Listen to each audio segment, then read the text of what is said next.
cada minuto fue un año. Ahora son casi 52 años. ¿Sabe qué quiere decir eso? 52 años.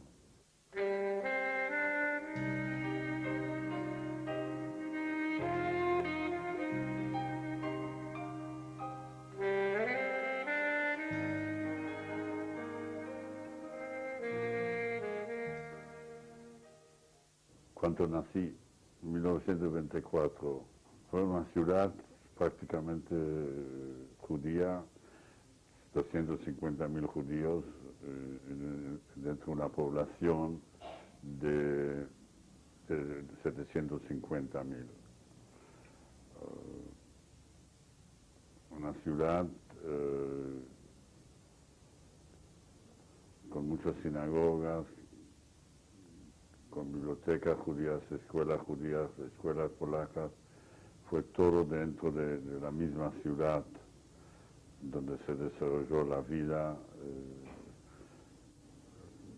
Los chicos con el payot y los Boy Scouts y los Chalutzim, todo dentro de la misma landscape, pero no fue muy uniforme. Seguramente se predominaba, o mejor dicho, se veía mucho más la parte religiosa, que fue muy fuerte, y se distinguía mucho más en este mosaico de Polonia. Y bueno, así los Chalutzim soñaban que un día van a establecerse en Israel, va a ser Palestina.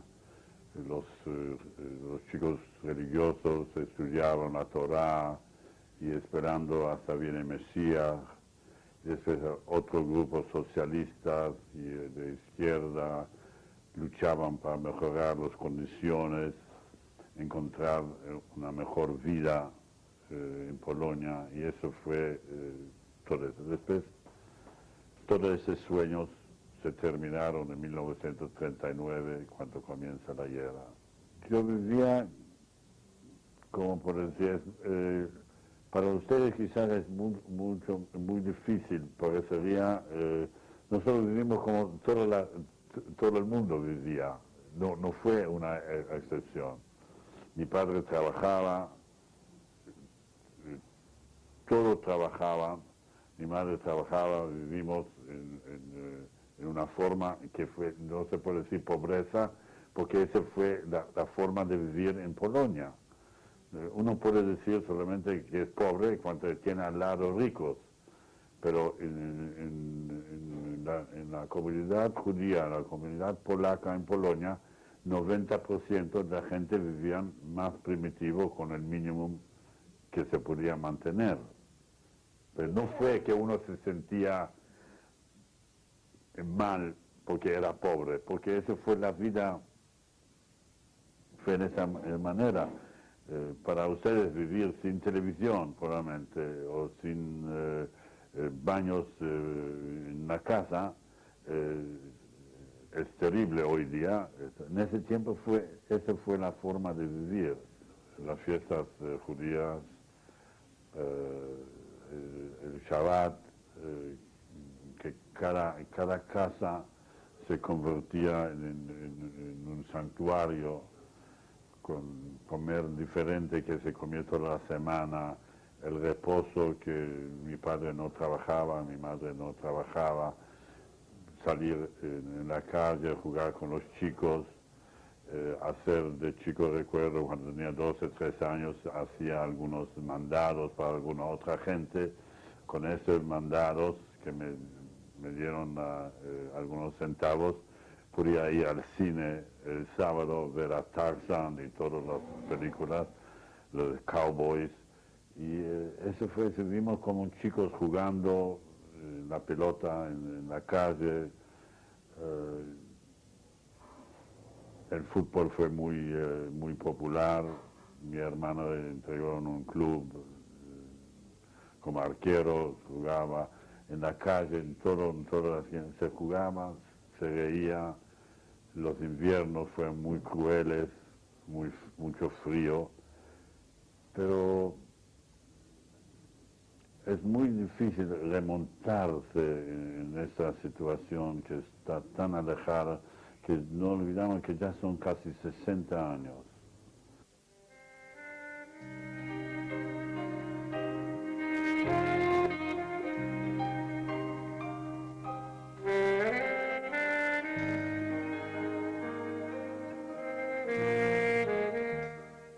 Muy poco, porque solamente en verano, cuando fuimos a vivir como 10 kilómetros afuera de la ciudad, en el campo, alquilando una pieza, y allá había, de los campesinos, había chicos, con ellos se jugaba, yo recuerdo de chico, eso me quedó tan linda la memoria, llevar las vacas a donde había, donde crecía pasto. Pastizal.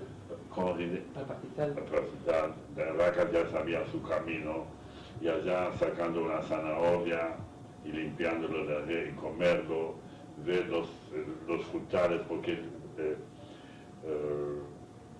Lodz fue una ciudad muy industrial, muy sucia, y no había pocos árboles, y salir allá afuera, poder correr con los chicos de campesinos, jugar con ellos, fue como un alivio.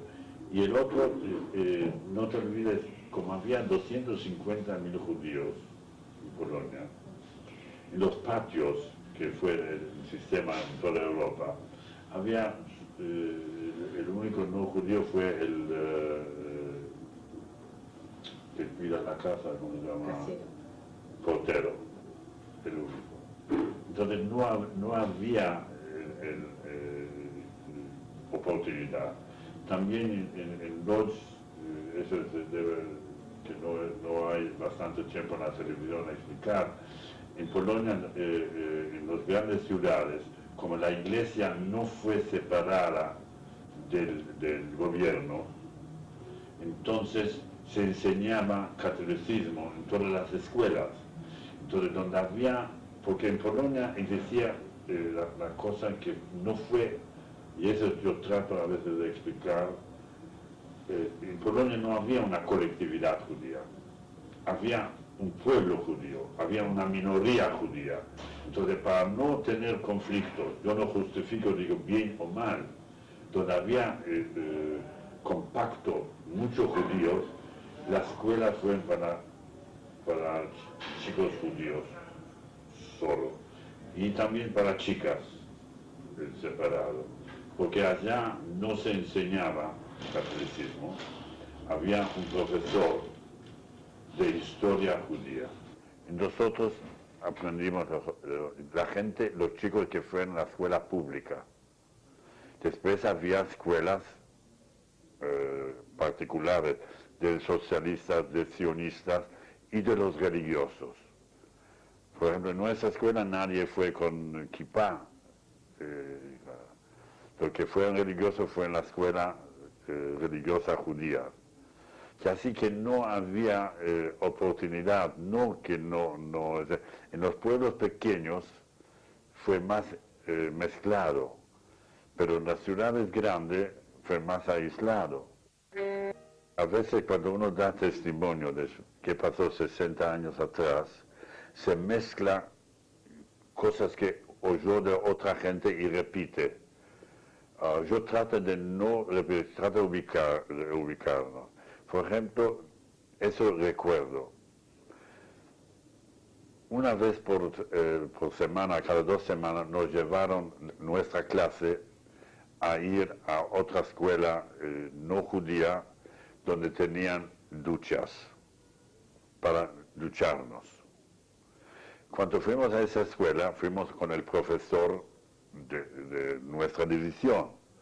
En esa escuela no judía nos gritaron, nos insultaron.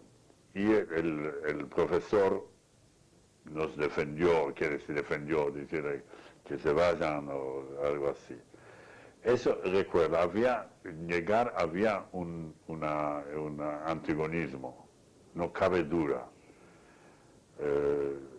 pero uno debe ubicar, una vez tiene miedo que está justificando a los polacos. Mira qué pasa en ex Yugoslavia. ¿Qué pasa? También es un problema étnico, que se matan, se torturan, y ahora hay nuevos, ¿cómo se llama?, criminales de la guerra. Uno ve la televisión y dice criminales de la guerra, y yo escucho de qué criminales de la guerra está hablando. De Pripke o de, no sé, de otro en Yugoslavia. Había ese antagonismo entre los polacos y los alemanes, los ucranianos, porque las fronteras se movían, pero los grupos no se movían. Entonces eso también fue una de las causas o pretextos de todas las guerras y las cosas. Por ejemplo, la Anschluss, porque fueron alemanes, también hablaban alemán. El Sudeten, porque había bajo Checoslovaquia, había un grupo, un pedacito de tierra, donde había más alemanes que checos. Entonces ese fue un pretexto de invadirlos, pero fue un pretexto. Pero ese antagonismo existía, como yo dije antes cuando estuve en la mesa. El antagonismo existía. El antagonismo contra los judíos fue más fuerte. Por ejemplo, los árabes se matan entre uno a otro. 8 años de una guerra entre Irán e Irak. Chicos torturados, matanzas, todo esto. Cuando viene contra Israel, todo se une. Que es el antisemitismo en Polonia, los ucranianos, los polacos, se mataron entre ellos, pero cuando vienen los judíos fueron todos unidos por la religión, por eso no es muy difícil hay miles de libros escritos y documentados cómo se desarrolló, y cada uno sostiene su verdad. Pero que yo quiero explicarle que nosotros vivimos como una nación, y la Shoah, cuando se recuerda ahora la Shoah, es una pérdida no solamente de 6 millones de judíos, que es muy importante, es una tercera parte de la población judía, pero es una pérdida irrecuperable de un pueblo, con su idioma, con su cultura, con su religión, con su manera de vivir y vestirse, fue aniquilado.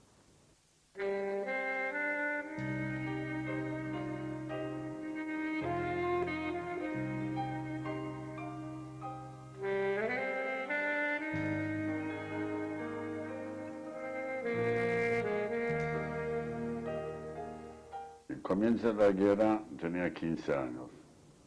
Yo vivía con mis padres, que tenían 42 años, mi hermano que tenía 19, mi hermana tenía 4 y uno tenía 10. Comienza la guerra, solamente pasaron 20 años que terminó la Primera Guerra Mundial, y la gente habla,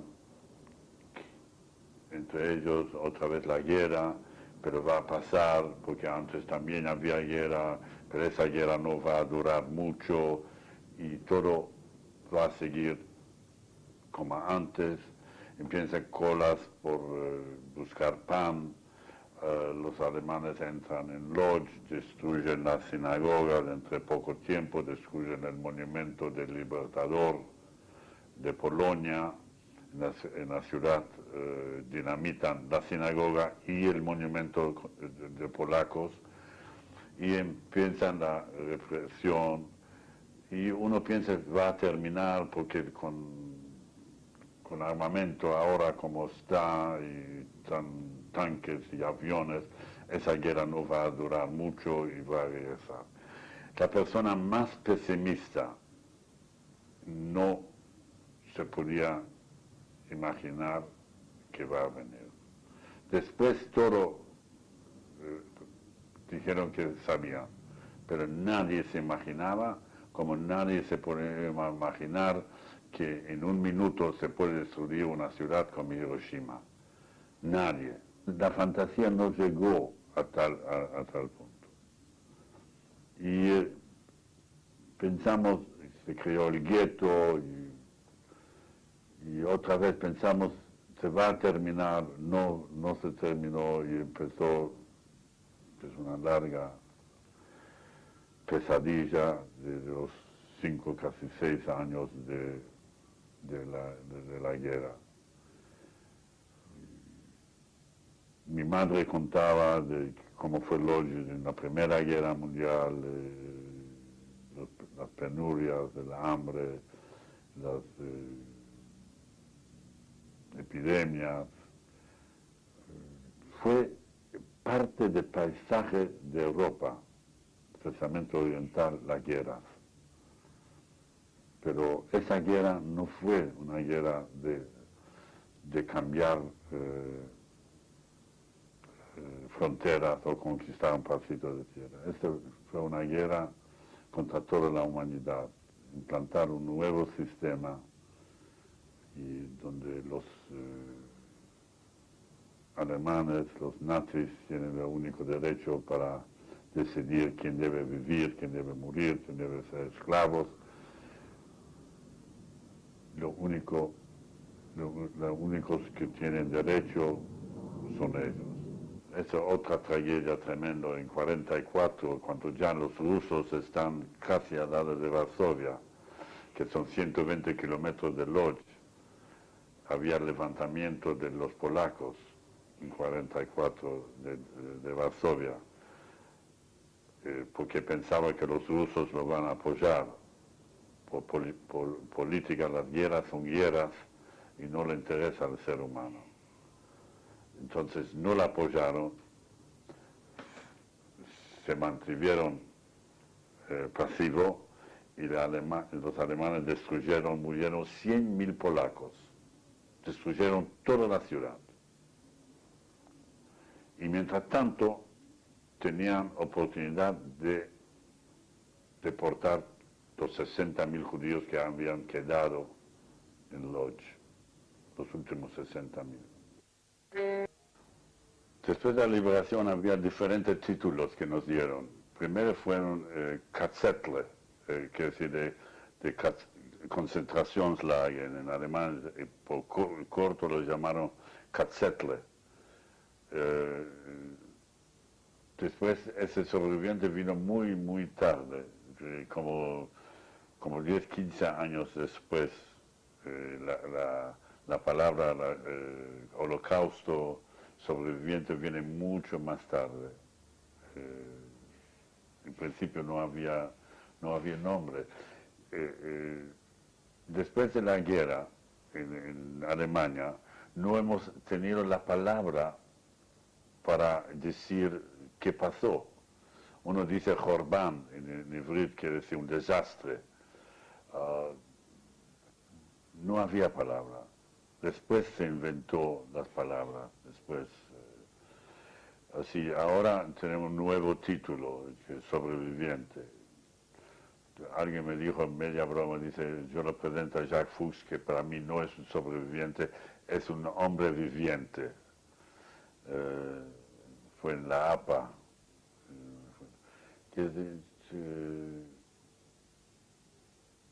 Eso fue, yo creo, después de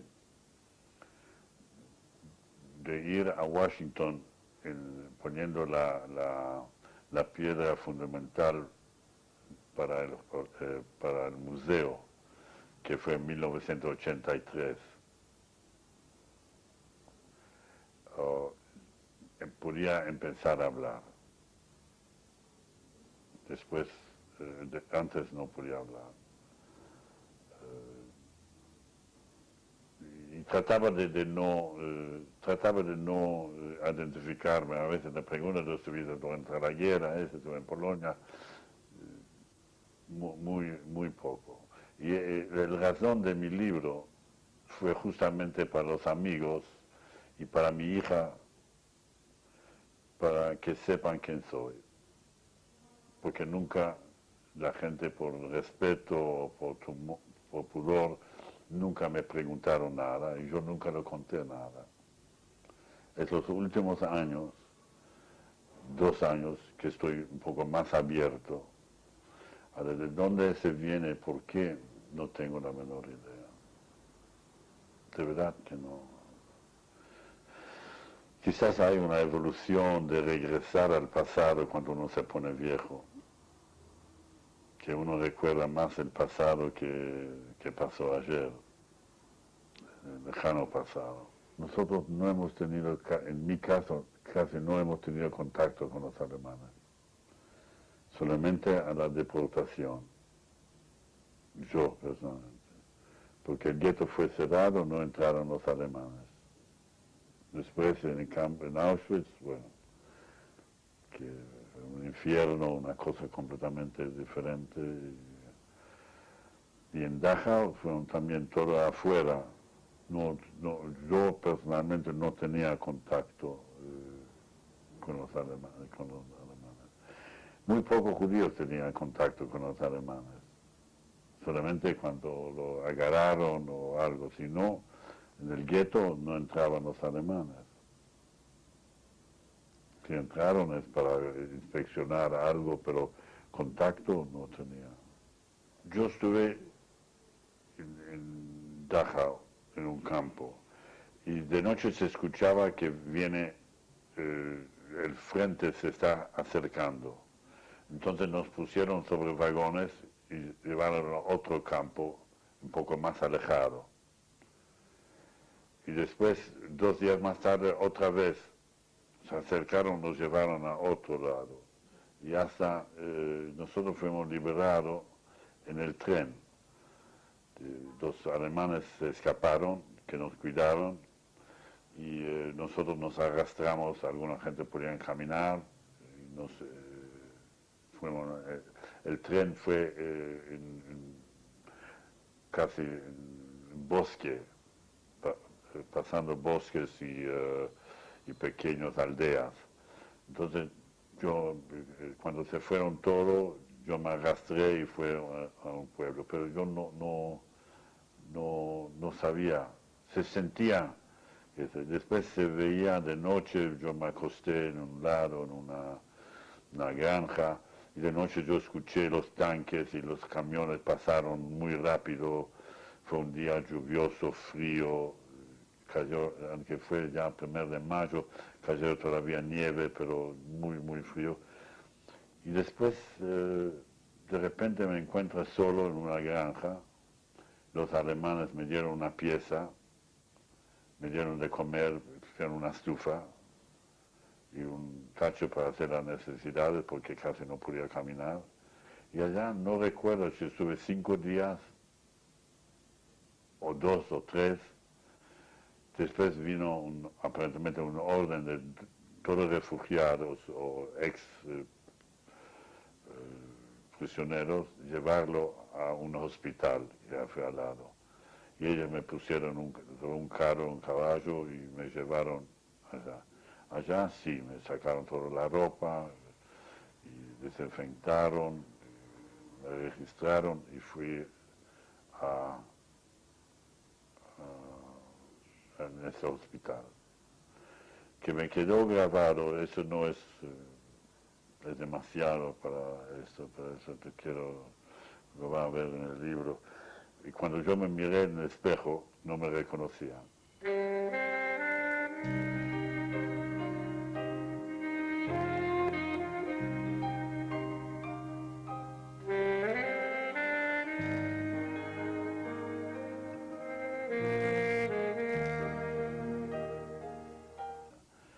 Y me acosté todo blanco, ¿cómo se llama?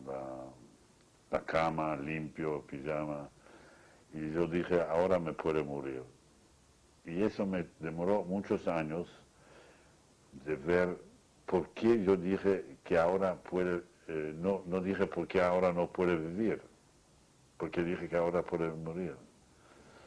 Aparentemente, quizás es un poco rebuscado mío, ve todos esos cadáveres, uno se identifica y dice, hay un rechazo. Y ahora que estoy limpio de una cosa, ahora puede morir porque voy a ser tratado como un ser humano.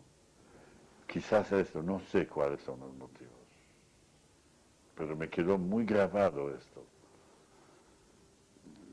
como uno viene de un viaje, si se quiere descansar ahora, eso fue algo, debería ser esa sensación. Pero otra vez muy difícil recuperar exactamente qué uno sentía. Pero hay cosas que quedan grabadas. Eso quedó muy grabado.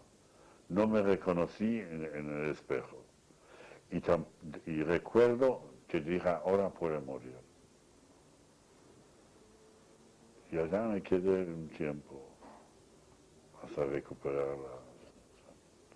Y esto fue la liberación. Pero otra vez, hay tantas cosas que uno debe contar que la gente comprende, porque todo, especialmente la gente joven, tiene imágenes de la liberación de París, la liberación de Roma, la alegría, la cosa. Para nosotros no fue ninguna alegría, porque no hemos tenido con quién compartir la alegría. ¿Entiendes? Fue algo muy, muy especial. Y después me quedé un tiempo allá, casi un año, recuperándose, con inyecciones, con calcio, etcétera, etcétera. Y después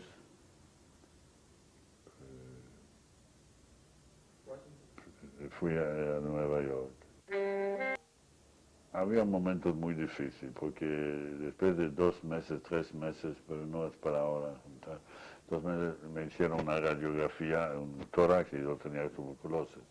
Y recuerdo como hoy empecé a llorar. Yo dije, ahora que estoy liberado, me voy a morir. Por suerte, me podía recuperar y nunca tenía ningún problema. Se curó solo las cavernas, que se dice, se cerraron y podía seguir viviendo normal. Nunca tenía problema fisiológico desde entonces. Esa es una cosa que un privilegio de la naturaleza que uno no sabe. Como una persona puede levantar 100 kilos y no se hace nada, uno levanta 5 kilos y se hace una hernia. Aparentemente tenía mucha defensa guardada y podía recuperar. No podía caminar. Recuerdo después de un mes empezamos a jugar, algunos chicos empezamos a jugar fútbol, yo trataba de ¿cómo se llama? De kick, de cosas, me caí. En un momento tenía, digamos, llantos de soledad. Cuando llegué a Nueva York, fue tremendo. Esa fue una cosa, la necesidad de llorar. Y me recuerdo como era un chico, como un chico a veces quiere llorar, piensa que va a venir un diablo, va a venir un tigre, piensa llorar, se autoestimula.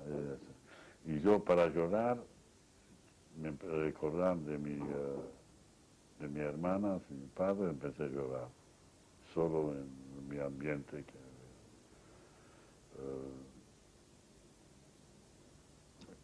Hablando de recordar, si vos me preguntas qué hacía mi hermana pequeña, tenía 4 años, hasta 8 años, qué hacía en el gueto, no recuerdo. No recuerdo la cara, no recuerdo nada. ¿Es posible?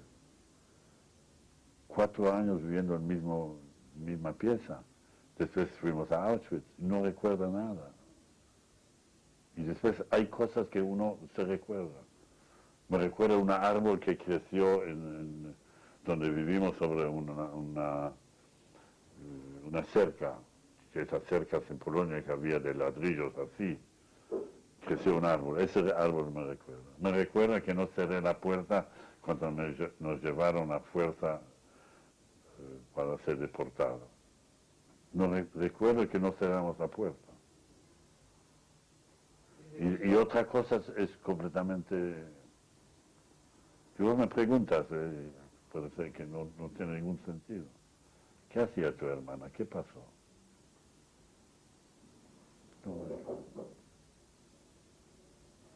Debe ser interpretaciones. Yo hasta en mi psicoanálisis no podía tocar el tema.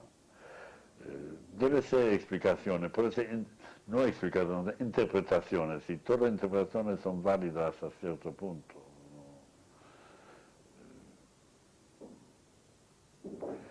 Que, yo no quiero, como se dice, mandarme aparte, que eso, pero los últimos años yo quiero recordar la vida, no la muerte, pero no la hago a propósito. La gente habla que yo tenía piojos, que yo tenía pies hinchados, como yo no puedo, yo lamento todo lo que hemos perdido. No me interesa de sufrimiento, de frío, de cosas, de miedos. Me recuerdo, pero no es eso. Que me recuerden que hemos perdido y no quedarse en el sufrimiento. Y eso es muy difícil, porque aparentemente hablar por la gente quizás le impacta la otra forma. Yo no...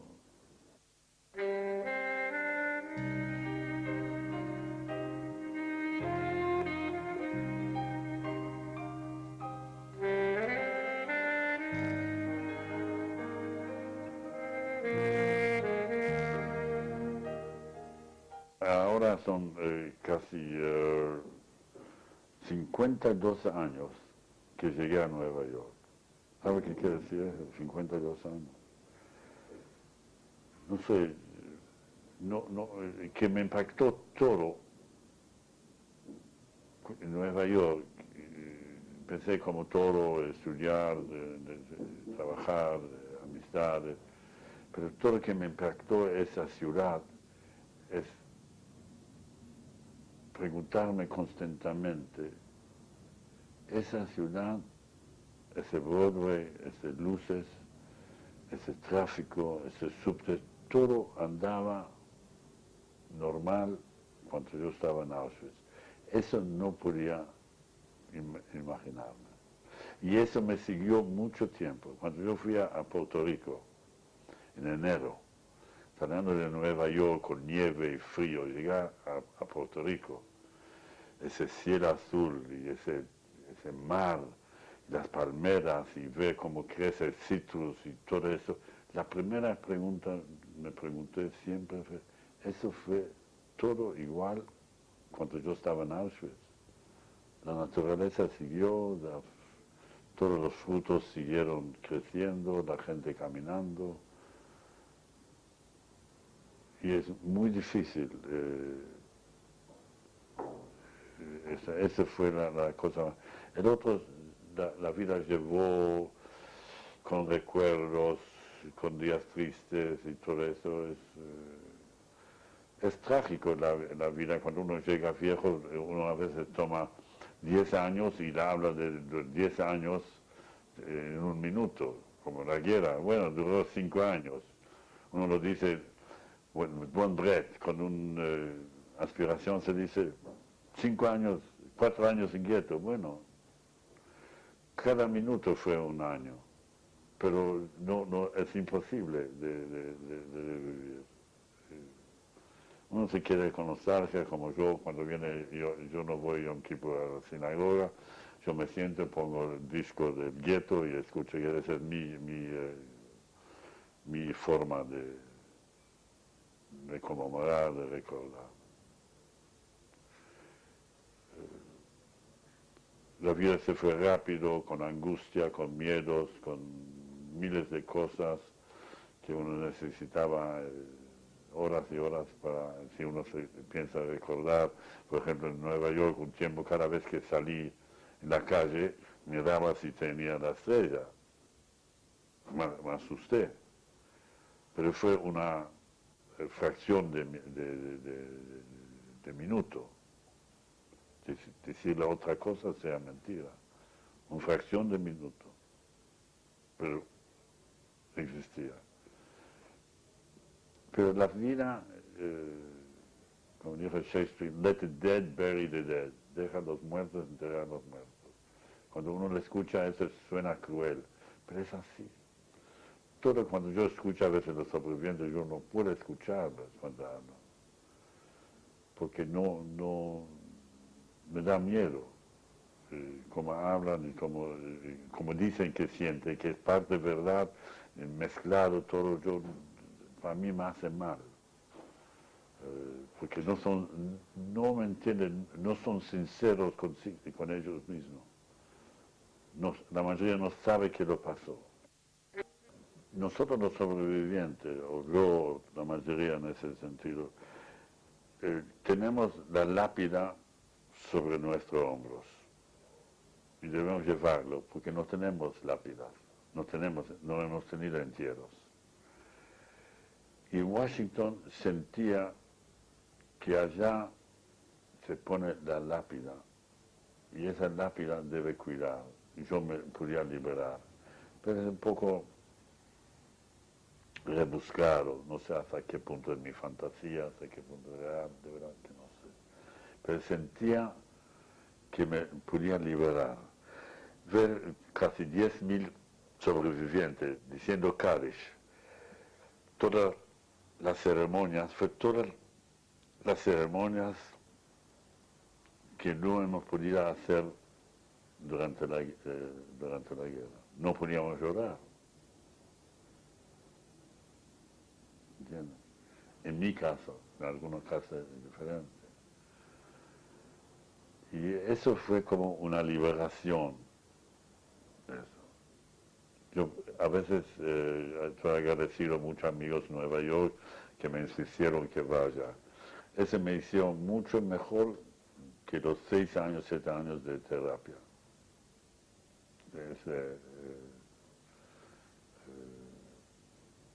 Esa ceremonia de Washington. Algo muy impresionante. Yo recuerdo que fue la primera vez invitado en Rosario a hablar para un grupo de gente grande. Y cuando terminé, la persona que me invitó dice, ya, vos debes aprender a hablar, porque vos saltas de una cosa a otra, la gente no entiende. Yo dije, tienes razón, pero yo no vengo aquí a dar clases de la Shoah. Lamento mucho, pero no puede, probablemente él tenía razón. Donde él se equivocó, que él pensaba que yo iba a dar una clase de la Shoah. Yo llegué en 55 la primera vez, de visita a ver mis parientes, lo único que quedaron vivos. Y después regresé y después en 63 vengo otra vez. Y me enganché en un trabajo para una compañía americana y me quedé y aquí conocí a mi señora. Y bueno, es todo... se puede escribir un libro y se puede decir en 2 palabras. Fue toda una tormenta una cosa inquieta que no me podía quedar, corría de un lugar a otro, no me encontraba. Mucha gente tenía más tranquilidad. Ya en 48 nacieron los primeros chicos en campo que se llama de DP, personas desplazadas se llamaba, después de la ya en 48 nacieron los primeros chicos. Hay gente que podía rehacerse la vida rápido, porque fue como una reivindicación. Las mujeres durante la guerra aparentemente no fueron más mujeres y los hombres más hombres. Y pensé otra vez, la mayoría fueron chicas de 15, 16, cuando fue la liberación 22, y muchachos igual. Entonces fue como una reivindicación, empezaron a vivir otra vez, y esa era una interpretación mía, casarse y tener hijos, mostrar que están vivos.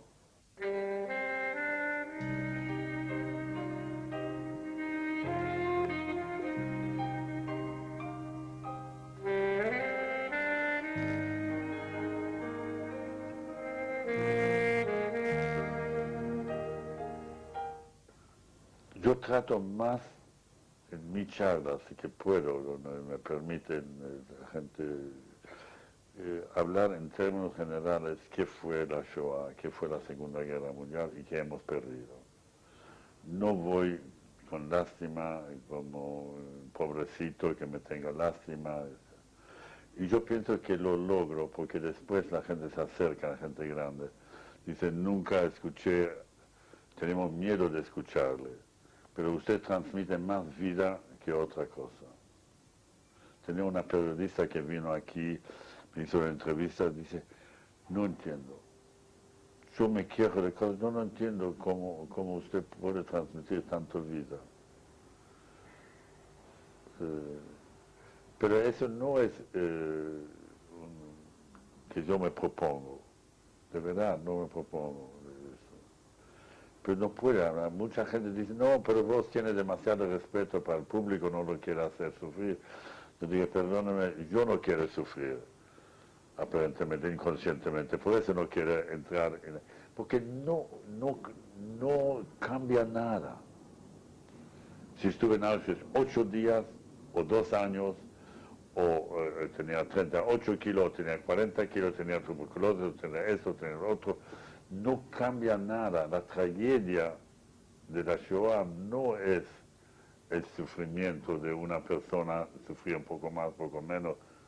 No es esto, con esto uno no transmite nada. Pero uno debe cerrar los ojos y ver una ciudad como Lodz, que no hay un monumento para 250.000 judíos. Y a veces yo digo, empecé a hablar y a escribir sobre esto.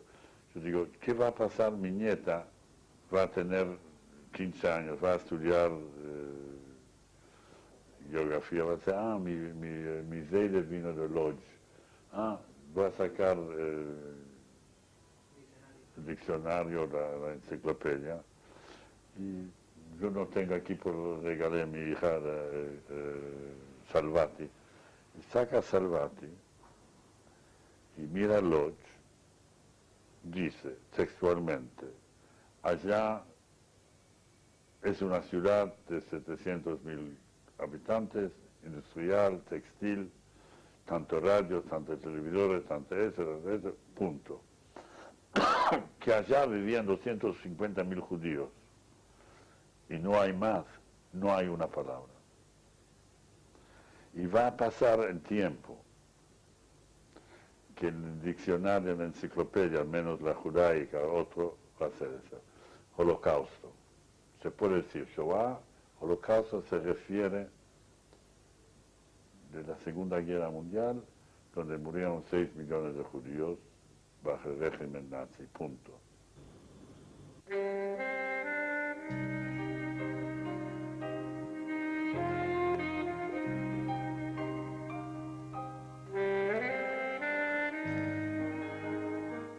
Me gusta la gente, invitarlos, charlar, intercambiar ideas. Me gusta que mi hija viene aquí o salimos a almorzar a veces juntos, buscar las nietas en la escuela. Y me gusta viajar y disfrutar de la vida, aunque uno, la gente joven piensa que un hombre de cierta edad ya no siente nada, todavía me emociono cuando veo una persona linda, si veo una mujer o algo, me emociono ver el sol cuando sale sobre el mar y una puesta de sol, me conmueve caminar en Nueva York, veo una obra, teatro, que siempre me gusta, todavía me conmueve, yo lo digo en media broma, mientras tanto caminando por la calle y puedo observar una linda mujer y sentir el olor del pan fresco y entrar, comprarme un pancito y caminar en la calle, comer un pan, siento que todavía tengo vida. ¿Qué va a pasar mañana? No sé, pero hasta ahora lo tengo. Puedo decir algo muy pesimista, pero lo siento así. Uno debe vivir la vida para ver que no es gran cosa, pero debe vivirlo. En resumen, es triste,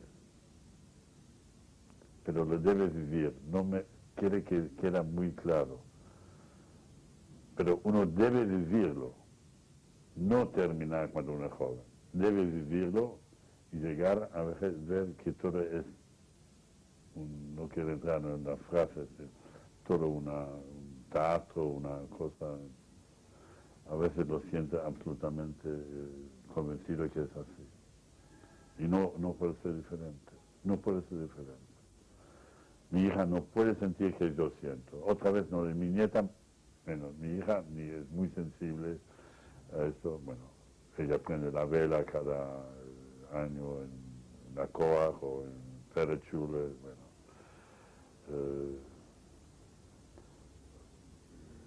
Son una mezclanza. Decir que vale la pena, vale la pena. Afuera de eso no depende de uno. Cuando uno se pone viejo recuerda los dichos de antes, de la gente vieja, cuando uno tenía 15, 18, 20 años. El hombre no vive porque quiere vivir y no muere porque quiere morir. Tiene algo dentro que le impulsa vivir, que es como una semilla. Una semilla no se pregunta, das un poco de agua, un poco de sol, un poco de tierra, crece. Pero no se propone que voy a crecer, voy a dar flores. Y el ser humano, para mí, que sienta ahora, y convencido que hace que lo siento, es igual. No se pregunta. Y cuando se pregunta, ya no puede vivir. Vive porque tiene esa semilla que lo empuja, ese drang, la necesidad, esa energía que lo hace vibrar, lo hace correr, lo hace... A veces uno pasa toda una vida y vive ni sabe que vivió. Eso lo encuentra en la literatura. Uno tiene 35 años y se despierta y dice, ¿dónde pasó toda la vida? Hay de Turgenev, uno de los cuentos que me impresionó muchísimo, un hombre de 35 años, en ese tiempo fue mucho, 35 años. Se despierta y dice, ¿dónde me fue toda la vida? Porque todos los 35 años uno no puede revivir, como yo no puedo revivir los 50. Pero yo a veces me pregunto, ¿dónde fueron? Son 52 años que yo llegué a Estados Unidos, ya no está hablando de antes. ¿Qué pasó con este tiempo? Y a veces uno cae en pesimismo, cae eso, uno no es un aparato, no está tan condicionado. Pero no es cuestión de ser pesimista ni nada.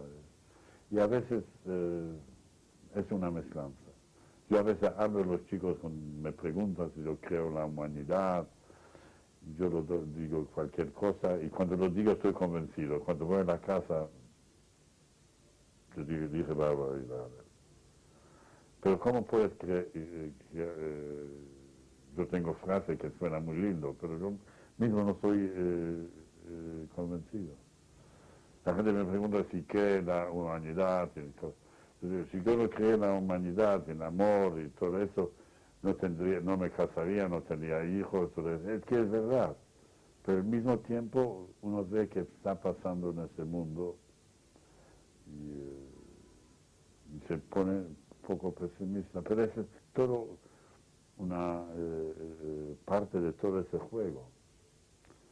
Nosotros tenemos muchas fantasías y mucha idealización y eso es que nos mata. Ponemos muchas cosas en lo otro, en la vida, que no es, que nadie nos prometió. Y después estamos desilusionados.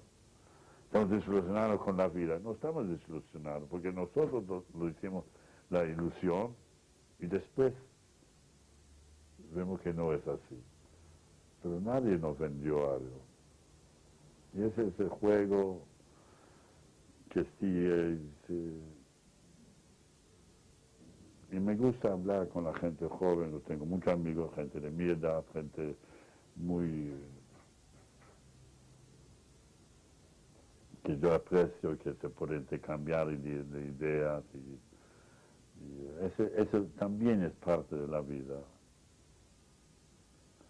Yo no puedo salir ahora a jugar 2 partidos de tenis, entonces esa es la actividad. Voy a caminar con gente, se filosofa, se lee algo, se intercambia ideas. Y es lindo. Es como hablar con alguien que vos tenés una oportunidad de hablar con Armstrong, que estuvo en la luna. Yo estuve en Auschwitz, otro tipo de luna, otro satélite.